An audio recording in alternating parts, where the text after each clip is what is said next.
Queridos, nós vamos abrir a nossa Bíblia nessa noite, no Salmo de número 8, para a nossa meditação.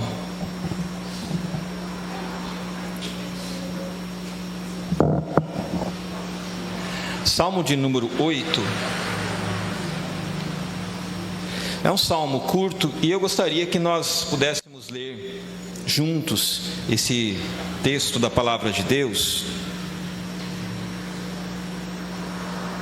É um salmo de Davi. Então, vamos ler juntos esse trecho aqui do salmo de número 8. A palavra do Senhor diz assim: Senhor, Senhor nosso, como é majestoso o teu nome em toda a terra. Tu, cuja glória é cantada nos céus. Dos lábios das crianças e dos recém-nascidos, firmaste o teu nome como fortaleza, por causa dos teus adversários, para silenciar o inimigo que busca vingança. Quando contemplo os teus céus, obra dos teus dedos, a lua e as estrelas que ali firmaste, pergunto: que é o homem, para que com ele te importes? E o filho do homem, para que com ele te preocupes? Tu fizeste um pouco menor do que os seres celestiais, e o coroaste de glória e de honra. Tu fizeste dominar sobre as obras das tuas mãos, sobre os seus pés tudo puseste. Todos os rebanhos, manadas, até os animais selvagens, as aves do céu, os peixes do mar, tudo o que percorre as veredas dos mares. Senhor, Senhor nosso, como é majestoso o teu nome em toda a terra. Amém. Senhor, obrigado pela glória do Senhor revelada a nós na pessoa de Jesus Cristo. Obrigado porque a tua glória é impossível de ser contemplada. A criação, ela apenas reflete, é apenas espelho da tua glória.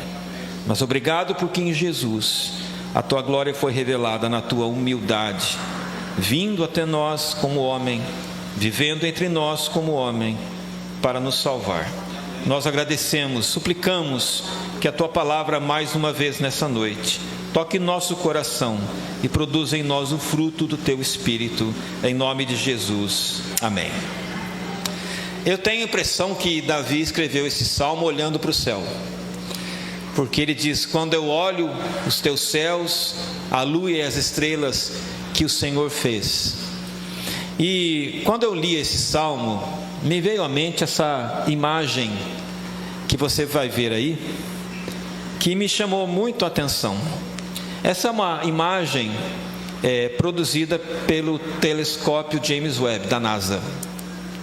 E essa foto aí é a imagem mais nítida do universo até agora. Pode ser que mais tarde nós tenhamos uma imagem muito mais nítida. Essa imagem foi capturada pelo telescópio com luz infravermelha.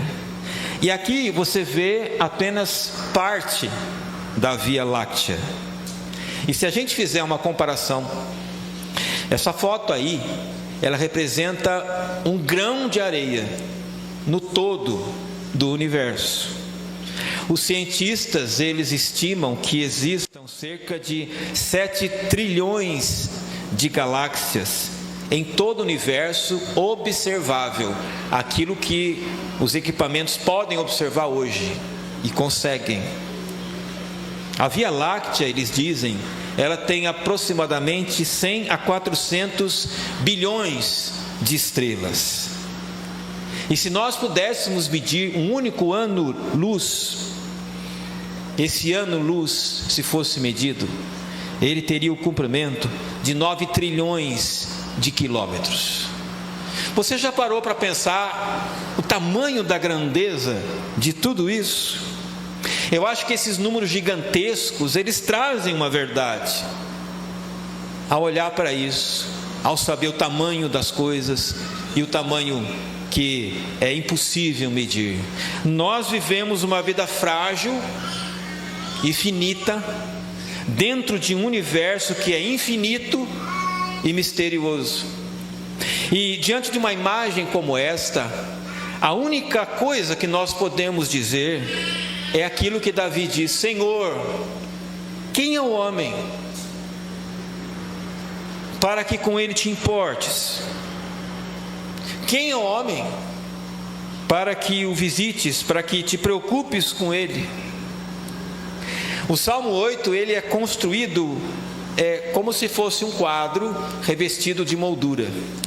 E a moldura deste salmo está no início e no fim dele. Se você olhar, o começo e o fim dos salmos, verso 1 e verso 9, terminam do mesmo jeito. É a moldura que emoldura o salmo. E essa moldura diz assim: Senhor, Senhor nosso, como é majestoso o teu nome em toda a terra. Davi nunca subiu numa nave para ver o espaço. Ele nunca viu o universo através de um telescópio. Mas ao olhar para as estrelas do céu, Davi começou a contemplar como tudo aquilo era muito maior, a perspectiva que ele tinha, ao mesmo tempo que ele via a sua pequenez, ele via a sua dependência de Deus. É por isso, meus irmãos, que o Senhor Jesus nos convida a olharmos as aves dos céus. Quando você estiver muito preocupado, quando você estiver muito ansioso, quando você estiver achando que as coisas estão consumindo você, nós podemos olhar para esse salmo que nos dá uma perspectiva certa das coisas. Senhor, Senhor nosso, quão grande, quão magnífico é o teu nome sobre toda a terra. E esse salmo aqui, ele é construído em 3 partes. A primeira parte do salmo fala da glória de Deus, no começo e no fim. Depois o salmo fala da dignidade humana. Tu fizeste o homem pouco menor do que os anjos, e de glória e de honra o coroaste. E o salmo termina falando da missão humana em cuidar dessa criação linda, maravilhosa que Deus fez. Então tudo que Deus fez, incluindo você e eu, deve refletir essa glória, essa presença. Mas queridos, se diante de uma imagem do céu como essa aí, a gente se sente pequeno, imagine o que é receber a missão de ser embaixador de Cristo para as pessoas desse mundo. A gente só pode dizer o que o apóstolo Paulo diz: diante dessas coisas e para estas coisas, quem é idôneo? Se Deus que criou esse universo é muito maior do que Ele, quem sou eu para falar de Deus?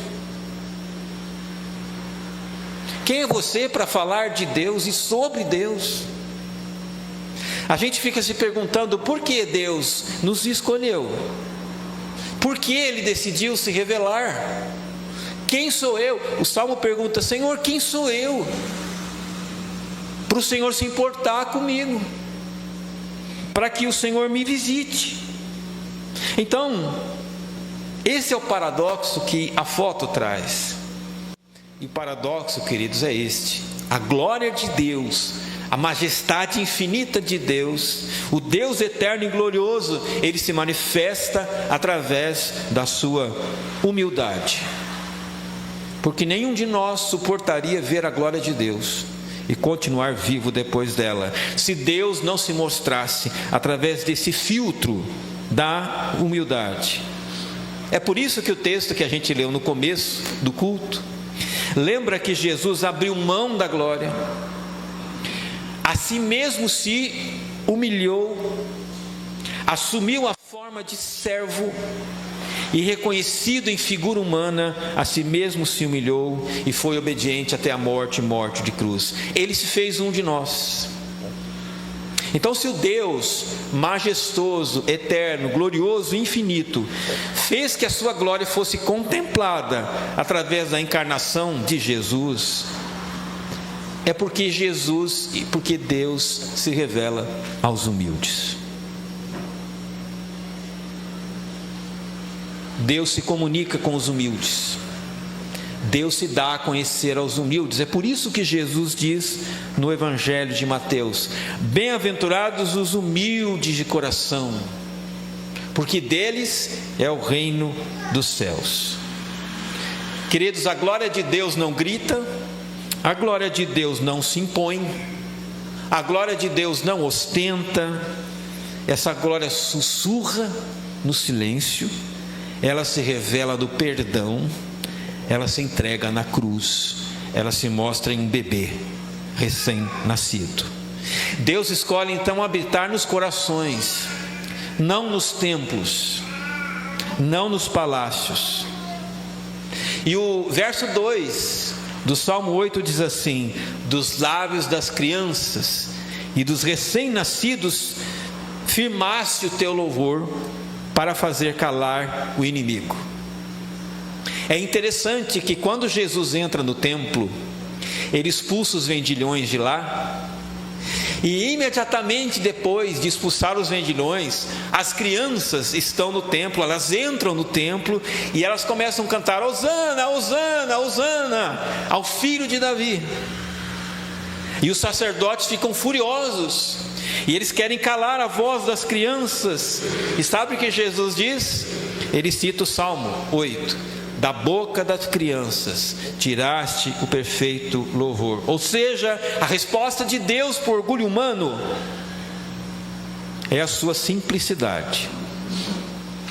E o Salmo 8 aqui é como os degraus de uma escada que vai descendo. Observe comigo. Primeiro o Salmo fala de Deus, desce um degrau. Fala dos céus, desce mais um degrau. Fala dos homens, desce mais um degrau. Fala das crianças, desce mais um degrau. Fala dos bebês, desce mais um degrau. Fala dos animais. Deus desceu a escada. Na sua humildade, Ele desceu até nós. Isso é uma exortação para que eu e você abracemos a humildade. E por quê?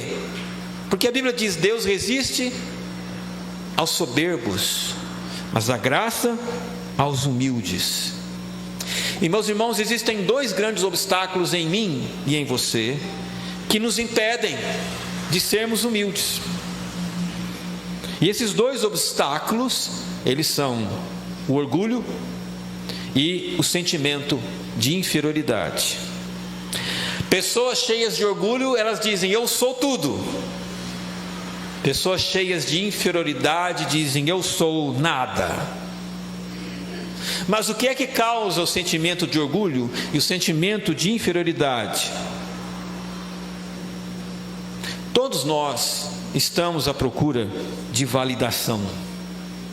Todos os dias, na família, na igreja, no trabalho, nas relações sociais, todos os dias nós queremos que as pessoas nos vejam como bons. E nós estamos ocupados em construir uma identidade que seja aceitável, que prove o nosso valor por aquilo que fazemos. E às vezes, quando alguém arranha o nosso ego com um comentário ruim, isso aí afeta a maneira como a gente se vê. E nós vamos reagir a esse comentário que arranha o nosso ego de duas formas possíveis: ou com orgulho, ou com inferioridade. O orgulho vai me levar a responder com irritação, com raiva, me faz revidar a ofensa, lavar a minha honra daquele que me ofendeu. O orgulho faz isso. O rei Herodes foi visitado pelos magos, e os magos do Oriente disseram: nós viemos aqui conhecer o rei dos judeus. Na hora que Herodes, que era o rei dos judeus, ouviu isso aí, o ódio dele aflorou, de tal maneira que ele deve ter pensado: o rei aqui sou eu, que história é essa de tem outro rei aí? E como resultado da raiva, Herodes assina um decreto mandando matar todos os bebês de 2 anos para baixo. O orgulho destrói. Mas o sentimento de inferioridade não é melhor do que isso.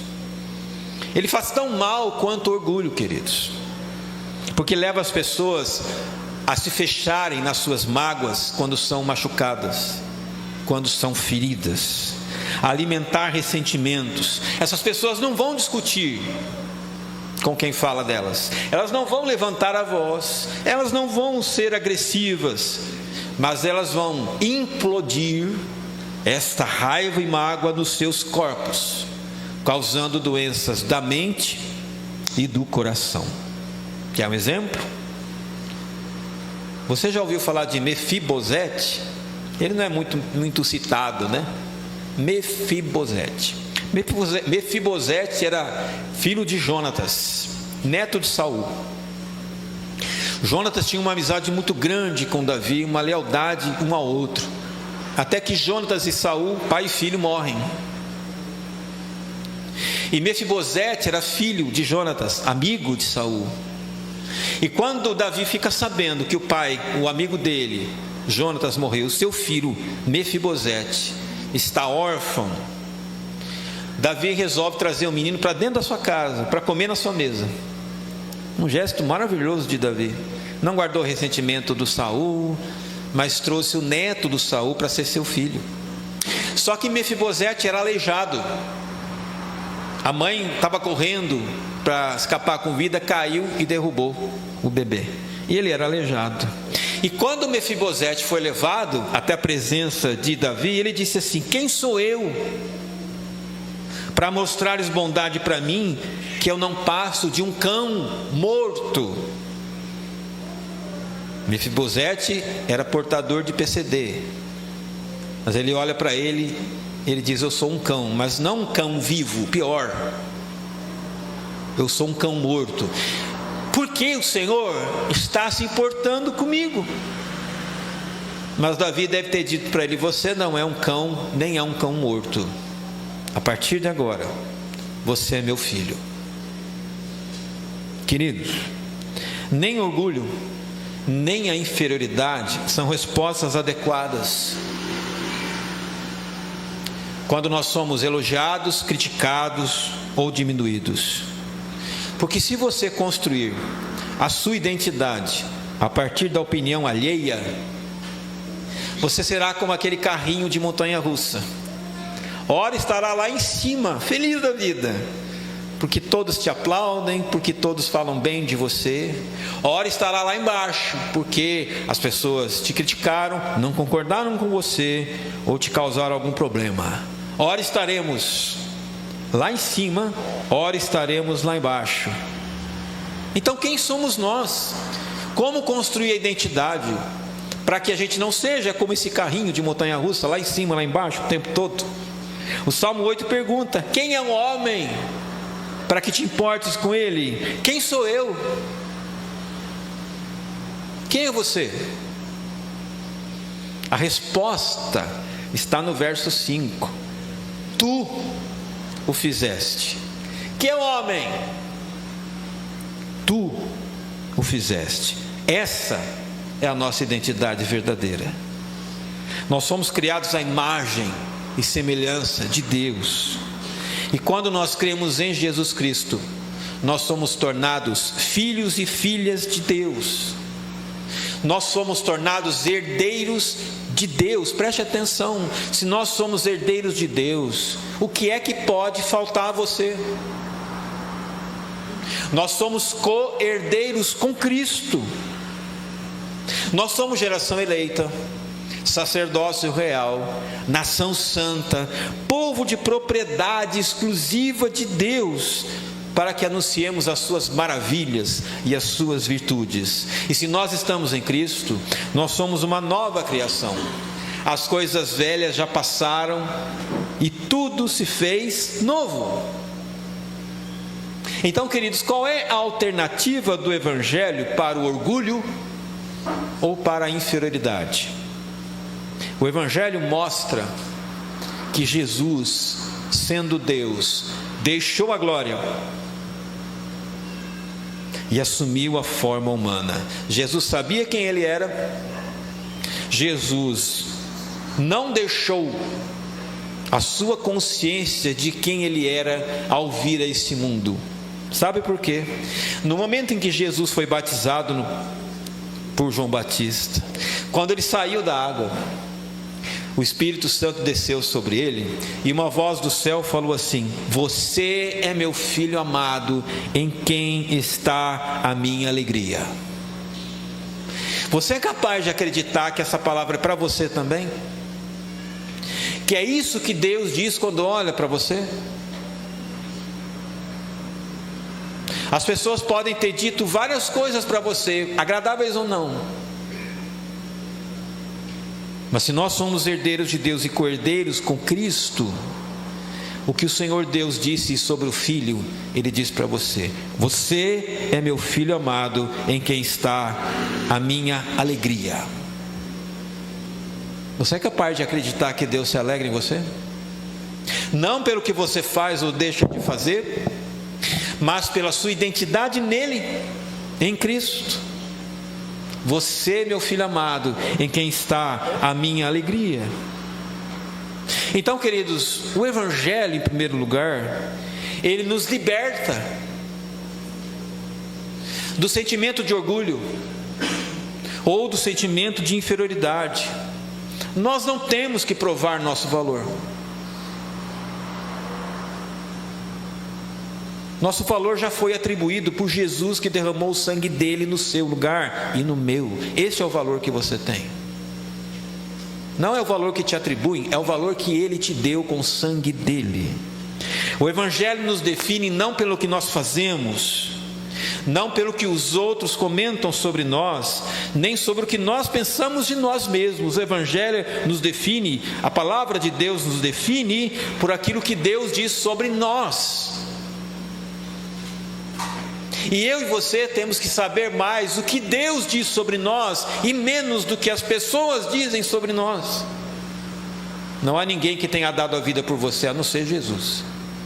É melhor ouvir o que Ele pensa a seu respeito do que ouvir qualquer outra voz. Amém? É isso que importa para todos nós. O apóstolo Paulo entendeu essa verdade.